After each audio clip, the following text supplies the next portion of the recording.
Welcome to Breaking the Mold podcast. If you are in the trades, whether you're a plumber, electrician, HVAC tech, or a general contractor, you know how important it is to stand out in a competitive market. But let's be real. Most trade businesses are still relying on word of mouth and outdated marketing tactics. Today, we're giving you a clear blueprint for marketing your trade business effectively, what works, what doesn't, and how to get more leads consistently. Let's dive in. My name is Julia, and I'm here with Matt and Logan as always. Hello. Hey. How's it going, everybody? Really good. You're not wearing that backwards hat that we talked Yeah, about. not yet. I know. Well, you might notice I'm wearing the exact same outfit this time as well, as are you two. The illusion. The illusion. Should have a wardrobe change. We Ooh, should, yeah. We should. We have should wardrobe wear like change. 4 layers. And just Yeah. We should do that. We could do that. we'll keep that locked in. That's a tip for anyone doing a podcast. Wear Yep. layers.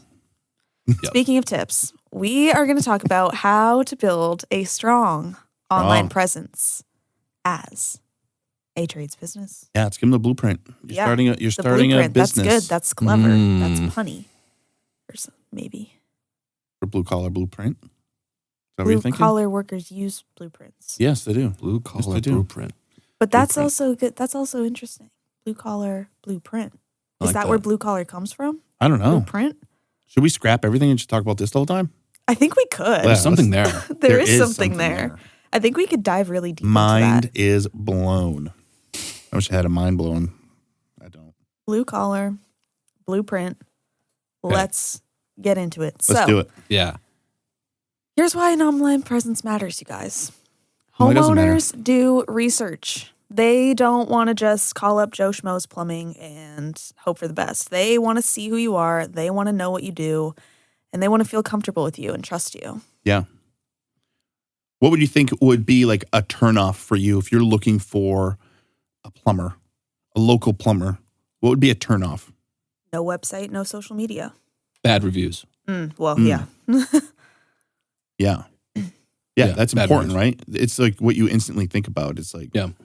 how's their presence? How's their strong online presence? Step Yep. 1, professional website, Yep. Google My Business page, and strong branding, storytelling with social media. That's really it, man. I mean, starting off, it's really those couple things, right? It's imperative to have a good website. It's imperative to have a Google business profile and starting to get reviews. I know we talk about reviews a lot here, but it's just so important. I tell this to clients or businesses that are just starting out that don't have websites is to, even if you don't have the funds to have a website yet, get the Google business page established, start posting to it, Yeah. start generating as many reviews as you possibly can to it, and just start there and then Yeah. work Yeah. from a networking partnership referral aspect. But I always say for businesses that don't have a website yet, that they are in a good spot if they hire with a marketing agency that can deliver a top-notch website right off the bat instead of doing it yourself and Yeah. having you build a business card website that does nothing for the first couple years.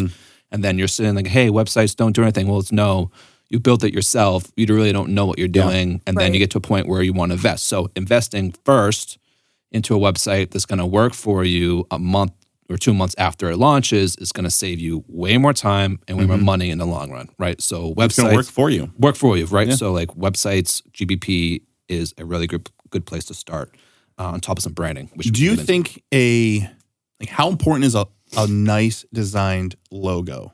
Because you know there's so many people Yeah. that throw up a they just jump in into like they go to Fiverr and get something for right. $50? Yeah. What was that old school like WordPad? They can make your own little design stuff back Yeah. in the day and stuff like that. Like it's just clip art. Clip art. Yeah. MS Or Paint. something, MS paint. Yeah, paint.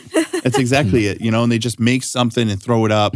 They don't download the right appropriate file. So when they put it as a profile picture, it's grainy. Pixelated. It looks pixelated. It looks just really bad. So it's like, it's packaging, Yeah. right? It's like thinking about going to the grocery store and you're looking at chips or whatever, right? Yeah. It has to be visually pleasing to the eyes Yeah. as well. Because you can see that's where that's a first impression right there, is your logo and stuff like that as well, where it could just deter people because it just looks bad. Yeah. Right. It just looks really, really bad. Yeah, logos are the name of the game. I mean, branding is super important. It's how you take pride in yourself and you showcase your business against your competition. And within the trade industry, we see this a lot where you have maybe 5% of businesses having really great logos with really great wrapped trucks and they just look super professional. And then you have 95% of businesses that aren't doing that. And I guess, you know, it kind of goes back to like, you know, it's wherever you want the business to go, essentially. You know, we know clients that are just a plumber who goes and does some random jobs here and there and loves what they do. But we have some that's other all they want to do. Right. We have some businesses that want to grow teams and, you know, build really strong businesses. And if that's you, then doubling down on the brand in the logo is going to get you to that point a lot quicker. Yeah. For sure. Yeah. So step one, nice website, branded website. I mean, listen, you don't have to go and spend $7,000 on a website. Right. If you need to start with a Wix or a Squarespace website, do it. But maybe talk to a friend that can help you design it. If you have no idea what you're doing, people are going to be able to tell when it's just poorly put together and designed poorly and stuff like that. So get a nice website, get your free Google business page up and running, get your address verified if you have a building, get that going, get some reviews going, and have a nice logo. Step one. Yeah. And I mean, just having that website is so important because that's, you know, your base, that's your home base, especially when you want to start incorporating SEO and, you know, leading people to that website so they can really see what you're about. Yeah. I mean, websites are, I think a lot of people look at websites more from an aesthetic perspective, right? But there's a psychology behind it and there's ways to turn that website literally into what we call lead converting machines, right? That's what it's meant to do. So there's been instances a lot of times where we can look at a website and have it looks so good. It's like one of the best looking websites, but doing a bit of an SEO audit or a performance audit, we can see that there's a ton of technical issues on the website. There's really no clear call to actions. The forms are not where they needs to be.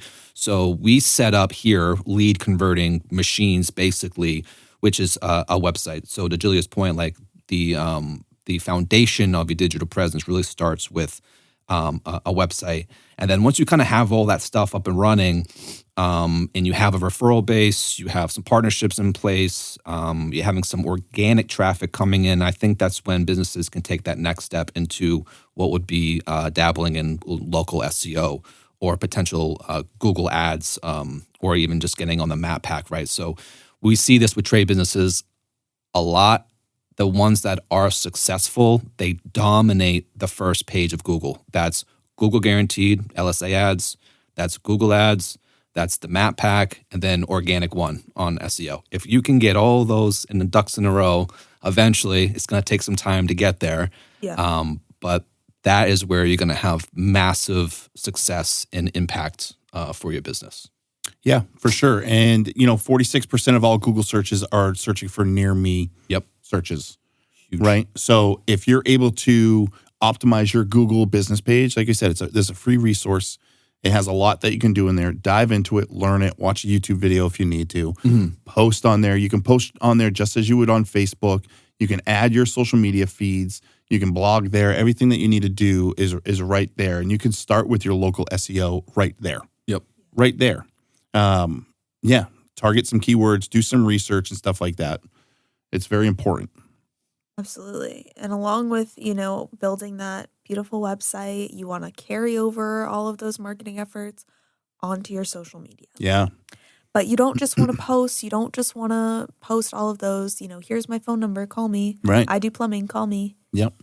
You want to show them who you are. You want to give them value, posting quick tips, posting, photos of your team, maybe a little funny content here and there to kind of show them who you are. Yeah.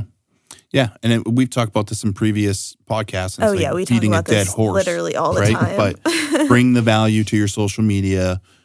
Go to your website, find out what you do. Go to your social media, find out who you are. That's something we're just going to always stand firm on. And that's something that's very, very important, especially as a brand new business. You're going to get the family and friends that are diving in there, sharing your information, stuff like that.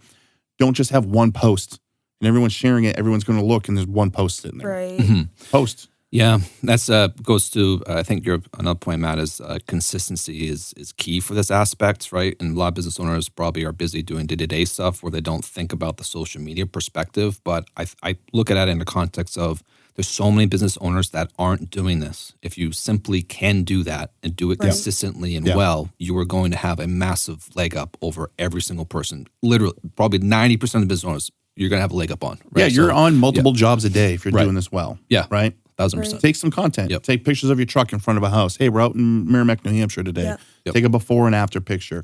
Take some selfies with you and the client. You know, whatever the case may be, just get creative with it.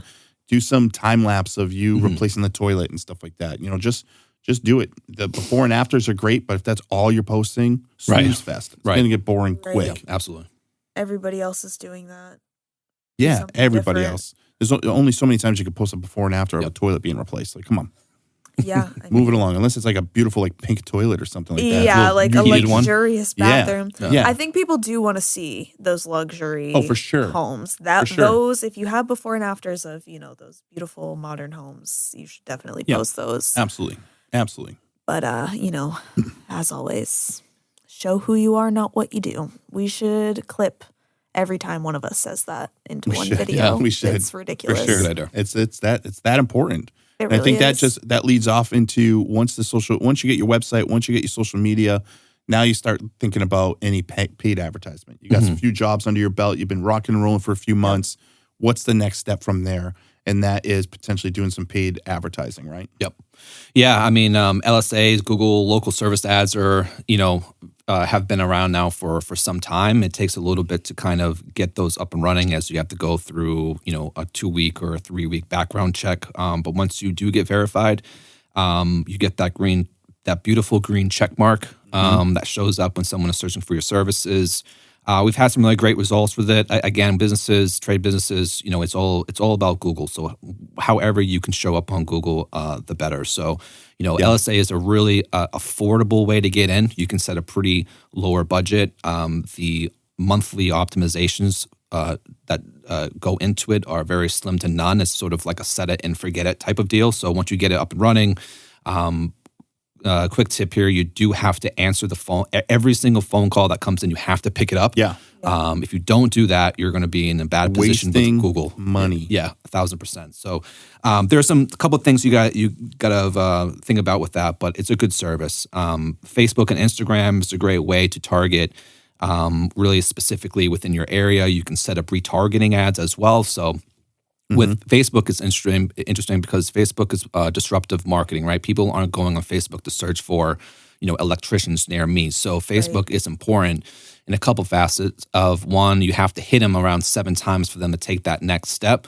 And 2, you have to really utilize the creative component of that. So split testing ad copies, having fun with the creative aspect. So we call it stop the scroll. You want someone to stop the scroll to have to take a look at what you're showing, right? So that's another thing to look out to. And then, of course, Google Ads. Everyone knows Google Ads. We utilize Google Ads quite a bit for our clients, whether it's just regular search campaigns, display campaigns, or Performance Max campaigns. There's a lot you can do from the Google side of things, too, for any ongoing campaigns. Yeah. And think about this is step 4, right? It's to leverage the paid ads and stuff like that. But if you skip the first step of having a nice website, you skip the second step of having a nice social media presence and stuff like that. Great point. Then you are missing the mark. You're going to send people to a crappy website and they're not going to call you. And you're just wasting money at that point. Good point. I would recommend start running ads after you have a solid social media, after you have good website, good SEO presence and stuff like that. Then start bumping money into that because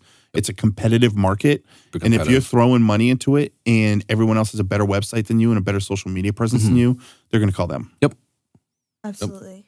And, once you kind of start building that customer base, you have those good ads getting a lot of clicks. You want to start asking people for testimonials. You want to get those reviews. You want to train your employees to be constantly asking for those reviews immediately after service. That's when people are the most likely to be like, yeah, that was awesome. They were just here. They cleaned up after themselves. They did such good work. If you wait too long, they're going to be, send them a text, send them an email. They're going to be like, whatever, delete. Yeah. You can certainly follow up with them. But the rule of thumb I had when I was at a electrical contracting company, when we really wanted to push reviews, was get them while you're there. Yeah.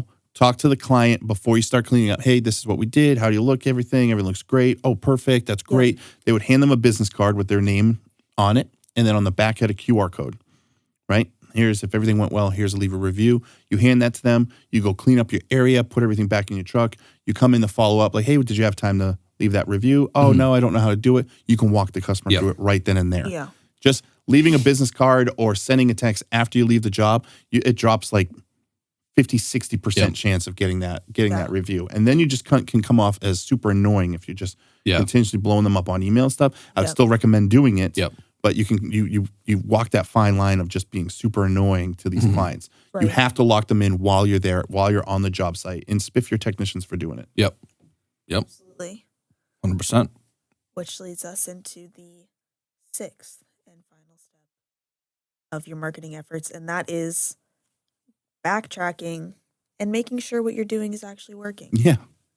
You have to track that. If you're doing Google Ads and you're not seeing a big return on investment with that, then you either need to change your strategy or maybe start doing Facebook ads instead.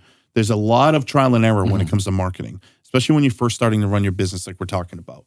You're going to have to take a few gambles here and there to see what sticks. It's like throwing spaghetti against the wall. You're gonna wait, and once that sticks, that's what you're going to put your money into, dive headfirst into it, and continue using it. But you have to track it. If you're just spending money on marketing and you have no idea if it's working, you need to do that. And if you have somebody that answers the phones for you, or if you don't have a good CRM that's tracking that for you, when you have someone answer the phones, add that to their script when they're picking up the phone, booking that call. How did you hear from us? Because that's going to be so important. A lot of people will say Google because they went to your social media and then they went to your Google, check out your website or whatever the case may be. Try to walk them along the process. Oh, did you search us in Google? Oh, no. I went to your Facebook first and then I pulled up your website. Oh, okay. So that lead came from Facebook. Yeah. And lucky for our clients, we can show that to them, right? Yeah. Because we have a bunch of different platforms that we use to be able to track anything that comes in and out of the website, all traffic sources. So at the end of the day, at the end of the month, the week, etc., we know we have a really good idea on how many calls were generated, how many form submissions, and more importantly, where they came from, what pages they landed on. Basically, everything that you would need to know in terms of actually knowing your numbers, we have that information. So yeah, up to this point, once you kind of get these ducks in a row, knowing your numbers, knowing your KPIs is going to be very important for you. And that's also from a business owner's perspective, if you are working with a marketing agency and they aren't doing any of this sort of call tracking or tracking or reporting stuff, that is a red flag. Because from a marketing perspective, we can only do so much in optimizing our ads once we know what's happening from a tracking perspective, right? So if we don't have conversion tracking in place and we're running Google ads, we're flying blind. We have no clue what's working, what's sticking, and that's literally could dictate where we go from a campaign strategy perspective, right? Yeah. So a couple of things to think about that from a business owner's perspective as well. Sure, absolutely. Absolutely. This has been your blueprint for trade business marketing success. If you're only relying on word of mouth, it is time to level up. Start with your website and Google business profile and get active on social media and invest in local SEO and ads. If you liked what you heard today, make sure you like, subscribe, you know what to do, and follow Mighty Media Solutions on social media. This has been Jillia, Matt, and Logan on Breaking the Mold podcast. See ya. Yeah. Bye.